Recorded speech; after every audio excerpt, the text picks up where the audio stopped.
নমস্কাৰ এই মুহূৰ্তত জনাইছো অসমৰ প্ৰত্যেকগৰাকী জনসাধাৰণৰ বাবে কেইবাটাও গুৰুত্বপূৰ্ণ খবৰ।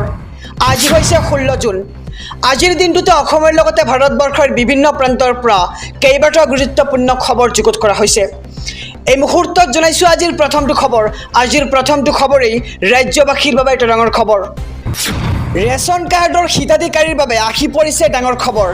আপুনি শীঘ্ৰে সম্পূৰ্ণ কৰিব লাগিব ই-KYCৰ পৰীক্ষণ। খাদ্য ৰাজহুৱা বিতৰণ আৰু গ্ৰাহক পৰিক্ৰমা বিভাগে জাৰি কৰিছে এই জাননী। আৰু 15 জুনৰ পৰা 25 জুনৰ ভিতৰত কৰক আপুনি ই-KYC পৰীক্ষণ। আৰু ই-KYCৰ বাবে প্ৰশাসনে গ্ৰহণ কৰিছে বিশেষ পৰীক্ষণ কাৰ্যসূচী। খাদ্য সুৰক্ষা আইনৰ অধীনৰ প্ৰকৃত হিতাধিকাৰীৰ প্ৰমাণীকৰণৰ অৰ্থে এই কাৰ্যসূচী এতিয়া গ্ৰহণ কৰা হৈছে। আৰু ৰেচন কাৰ্ডৰ হিতাধিকাৰীৰ বাবে বাধ্যতামূলক কৰা হৈছে ই-KYC পৰীক্ষণ। আৰু ৰেচন কাৰ্ডৰ জৰিয়তে নিয়মীয়াকৈ বিনামূলীয়া চাউল পাবৰ বাবে শীঘ্ৰে কৰক আপুনি ই-KYC পৰীক্ষণ। আৰু আপুনি কেনেকৈ কৰিব ৰেচন কাৰ্ডৰ বাবে ই-KYC এটা সৰু প্ৰক্ৰিয়া। আপুনি এই প্ৰক্ৰিয়া সম্পূৰ্ণ কৰি আপুনি ৰেচন কাৰ্ডৰ বাবে ই-KYC পৰীক্ষণ সম্পূৰ্ণ কৰিব পাৰিব। হিতাধিকাৰীসকলে যাব লাগিব সংশ্লিষ্ট সুলভ মূল্যৰ দোকানলৈ। আৰু সুলভ মূল্যৰ দোকানত উপলব্ধ আছে ই-POS মেচিন। আৰু এই ই-POS মেচিনত আপুনি দিয়ক আপোনাৰ আঙুলিৰ ছাপ। আৰু সকলো সুলভ মূল্যৰ দোকানলৈ প্ৰশাসনে জনাইছে এই বিশেষ আহ্বান।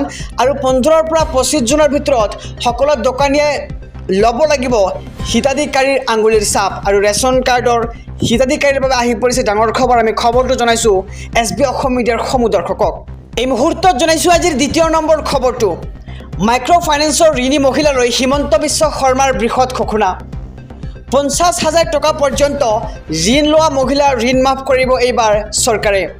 আৰু আগষ্ট মাহত ৰূপায়ণ কৰা হ'ব এই অভিলাষী আঁচনি। বেংকৰ ঋণ মাফ কৰি মহিলাক দিয়া হ'ব NOC। আৰু কেবিনেটত বৃহৎ সিদ্ধান্ত লৈছে এইবাৰ হিমন্ত বিশ্ব শৰ্মাৰ চৰকাৰে। আৰু ইতিমধ্যেই 25,000 টকা পৰ্যন্ত ঋণ লোৱা মহিলাৰো ঋণ মাফ কৰি দিছে চৰকাৰে। আৰু মাইক্ৰ' ফাইনেন্সৰ ঋণী মহিলালৈ হিমন্ত বিশ্ব শৰ্মাৰ বৃহৎ ঘোষণা। 50,000 টকা পৰ্যন্ত ঋণ লোৱা মহিলাৰ ঋণ মাফ কৰি দিব এইবাৰ চৰকাৰে।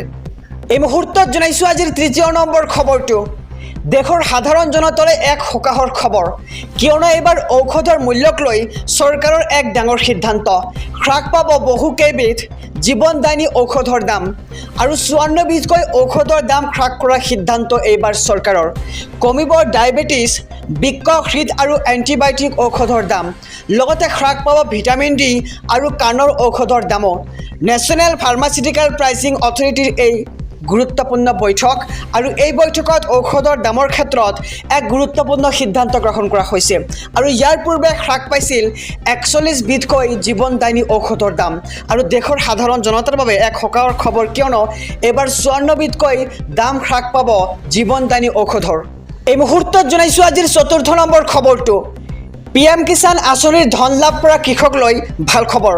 কিয়নো আৰু 3 দিনৰ পিছতেই কৃষকৰ একাউণ্টত সোমাব 2,000 টকা। আৰু এই ধন পাবলৈ কৃষকসকলে কৰিব লাগিব এটা বিশেষ কাম, অন্যথা আপুনি নাপাব কৃষক সন্মান নিধিৰ ধন। আৰু আগন্তুক কিস্তিৰ ধন পাবলৈ ই-KYC কৰাটো বাধ্যতামূলক বুলি ঘোষণা কৰিছে চৰকাৰে। আৰু PM কিষাণ এপৰ জৰিয়তে আপুনি কৰিব পাৰিব ই-KYCৰ কামসমূহ। আৰু ইয়াৰ লগতে আপুনি অনলাইনতো কৰিব পাৰিব ই-KYC। আৰু ই-KYC সম্পূৰ্ণ কৰিবলৈ আহ্বান কৰিছে এইবাৰ চৰকাৰে সকলো কৃষককে। আৰু PM কিষাণৰ হেল্পলাইন নম্বৰটো হৈছে 155261। আপোনাৰ যিকোনো সমস্যাৰ সন্মুখীন হ'লে আপুনি এই নম্বৰত ফোনযোগে তথ্য জানিব পাৰে। আৰু 01124300606 নম্বৰতে ফোন কৰি আপুনি অধিক তথ্য জানিব পাৰে। আৰু 3 দিনৰ পিছতেই কৃষকৰ একাউণ্টত সোমাব 2,000 টকা। আৰু এই ধন পাবলৈ আপুনি এটা বিশেষ কাম কৰিব লাগিব। কামটো হৈছে আপুনি ই-KYC সম্পূৰ্ণ কৰিলেহে লাভ কৰিব PM কিষাণ আঁচনিৰ এই 2,000 টকা। ৰাজ্যৰ কেইবাখনো জিলাৰ বাবে বতৰ বিজ্ঞান কেন্দ্ৰৰ এলাৰ্ট। প্ৰান্তে প্ৰান্তে আজিৰ দিনটোত নেৰানেপেৰা পৰা বৰষুণৰ সম্ভাৱনা। আৰু 2 এঠাইত বৰষুণৰ লগতে পৰিব পাৰে বজ্ৰ। ইতিমধ্যে ভিন্ন প্ৰান্তত নিশাৰে পৰা ধাৰাসাৰ বৰষুণ হোৱা দেখিবলৈ পোৱা গৈছে। আৰু বিশেষকৈ 12খন জিলাত নেৰানেপেৰা পৰা বৰষুণৰ পূৰ্ণ সম্ভাৱনা।